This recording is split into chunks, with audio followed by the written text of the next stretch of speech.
म्हणजे आर्थिक गुन्हेगारीच्या संदर्भात गांधी साहेब आपल्या जिल्ह्यात जबाब बंधन झालेलं आहे. गृहमोरा आहे शिर्डीचं, तुमचं सिस्पी आहे पारनेर तालुक्यातलं,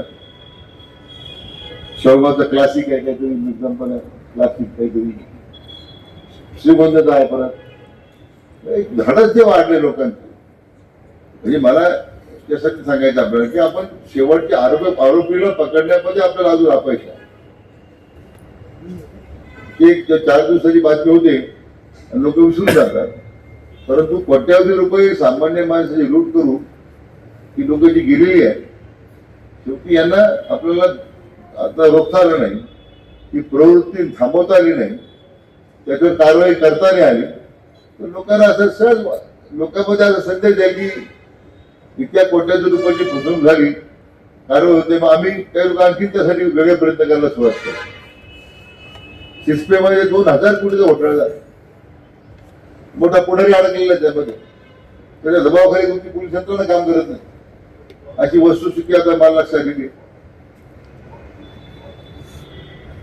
मागे एक जण उपोषणाला बसला, एखाद्या त्यावेळेला तुमचे पोलीस अधिकारी घाबरतात, आपल्याला कोणतरी उपोषणाला बसेल. उपोषण आपण घाबरत काय कारण, आपण जर केलं काही जर आपली काही चूक नाही आहे तर ह्या राजकीय दबावाखाली बळी पडून आपण या चौकशीच्या अंतिमता आरोपीपर्यंत का पोहोचू शकत नाही, हा खरं मुद्दा आपण झालेला आहे. म्हणून मला या टीव्हीच्या माननीय एसपी साहेबांना आणि इतर सगळ्या पोलीस अधिकाऱ्यांना माझी विनंती आणि कर्मचाऱ्यांना हे आपल्या जिल्ह्याला भूषवणार नाहीये. आर्थिक गुन्हेगारी फसवणूक होत आणि आरोपी सापडत नाही, आरोपी मिळत नाही, 6-6 महिने आपल्या एन्क्वायरी चालू आहे. हे काही आपल्याला निश्चितपणे आपल्याला जिल्ह्याला भूषवणार नाहीये. माझी सगळ्यांनी विनंती आहे की तात्काळ याच्यावर कारवाई झाली पाहिजे. याला कोणी आरोपीने पाठीची घालत नाही. लक्षात आर्थिक गुन्हेगारी एकदा वाढली. आता श्रीरामपूरचं एक प्रकरण घडलं काल, राजरोज कट्टे घेऊन फिरणारे लोक होते, मोस्ट वॉन्टेड लोक होते सगळी. काय दुर्दैवानं गोळीबार झाला, कोण लोक हजर होते सर? तुम्ही एकदा त्याची व्हिडिओग्राफी करा ना. पोलिसांनी व्हिडिओग्राफी करायला पाहिजे होती. त्या अंत्यविधीला कोण लोक हजर, कोण आले ते होता. समाजाचा मुद्दा नाही आहे. गुन्हेगारी प्रवृत्तीचे शिरकाव घालते. काही लोक बाहेर लोक आले होते अंत्यविधीला. आम्ही काही थांबणार नाहीये. मला वाटतं गुन्हेगाराविरुद्ध कडक ही कोणती साधना, तुम्ही आम्हाला सांगा तुम्हाला काय साधना पाहिजे. सगळे जायला तयार आहोत ही सगळी गुन्हेगारी जिल्ह्यात त्याचा बिमोड झाला पाहिजे. घारगे साहेब माझी विनंती. शेवगावमध्ये ज्यावेळी दंगल झाली मी स्वतः गेलो, त्यावेळी सगळ्या मोठ्या गुटखाच्या फॅक्टऱ्या कोण चालवत, पाचडीत कोण गुटखे फॅक्टरी चालवत, हा पैसा कुठे जातो, हा हरामाचा पैसा कोणाचा घ्यायचो, कोण मिळवतो, आणि हाच पैसा मग गुन्हेगारीला जातो. ठीक आहे बाया, तुझ्या निवडणुकीला माझा फटका बसला शेवट, मी त्याचा विचार करत नाही. राजकीय किंमत किती बोलू आपण, पण गुन्हेगाराला शासन झालं पाहिजे ही माझी आपल्या या निमित्ताने विनंती आहे. आज श्रीरामपूर गुन्हेगाराचा अड्डा झालेला आहे. तीच नेवासा ते पण आमच्या शिर्डीवर झालेलं.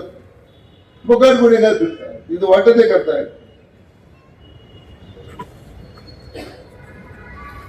कोणला माहिती विनंती, तुम्ही एकदा हा निर्णय करून टाका तुम्ही. आणि एक मग एखाद्या विषयी समाजावर कारवाई होती, आपण चर्चा होते, पण ते गुन्हेगाराचे समाजात असेल तुम्ही करणार काय? मला आश्चर्य वाटलं. एक जर्मन बेकरीचा आरोपी, त्याच्या अंतिम त्याला हजारो लोक जमतात.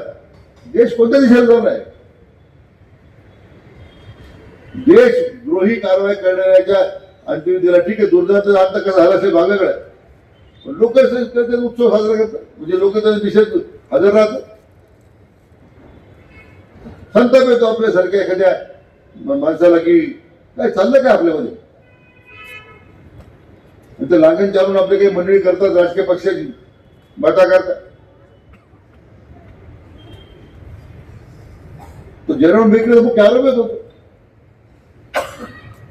हजारो निरपराध लोक त्या ठिकाणी काही निरपराध लोक मारले गेले निरपेक्षच्या बॉम्बस्फोटमध्ये.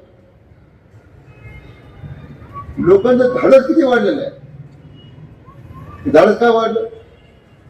कारण गुन्हेगारीवर आम्ही अंकुश ठेवू शकलो नाही, त्यामुळे धाडस वाढलेलं आहे. माहीत मला विनंती आहे, जाहीरपणे मुद्दाम बोलतोय, म्हणलं काय वाटते मला चिंता नाही, पण आपला जिल्हा हा या गुन्हेगारी मुक्त करण्यासंदर्भात आर्थिक गुन्हेगारीच्या बाबतीमध्ये जिल्ह्याचं जो नाव खराब होत चाललेलं आहे, अशा पद्धतीने बेकायदेशीर शस्त्र बाळगून अवैध व्यवसाय ड्रग्सचा सगळ्यात मोठा धोका आहे. काय चाललं ड्रग्स म्हणजे वाराजवळ कुठे ड्रग्स मिळतात शेतीतल्या. जिल्ह्याचा पालकमंत्री म्हणून सुद्धा मला कधी काही माझ्या शर्मडे खाली जातात. आम्ही कुठं कमी बोललो आम्ही. मला वाटतं जे मी सगळ्यांची माफी मागतो अधिकाऱ्यांची एसपी साहेबांची, केव्हा तरी मला वाटतंय बोलावं. शेवटी आज कार्यक्रम चांगला आहे, आज तुमचा पोलीस दलाच्या दृष्टीने महत्वाचा कार्यक्रम आहे. मी यासाठी बोललो, तुम्हाला जे काही साधनं पाहिजे असतील, यंत्रणा पाहिजे असतील, आमच्याकडून काही मदत पाहिजे असेल, जिल्हा नियोजन मंडळाकडून तुम्हाला लागेल, आणखीन काहीतरी पाहिजे असेल, मी द्यायला तयार. 5 कोटी लागू, 10 कोटी लागू, 20 कोटी रुपये लागू, जनतेच्या सुरक्षिततेबद्दल आम्ही तडजोड करणार नाही.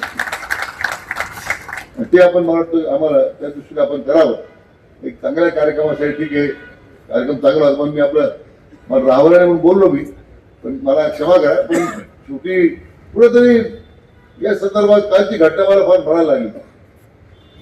जे तुलाही माणसाच्या आणखी लोक हजर राहतात, काय चाललंय ते आपण कोणत्या दिशेला आपण निघालेला, म्हणून याचा बंदोबस्त झाला पाहिजे.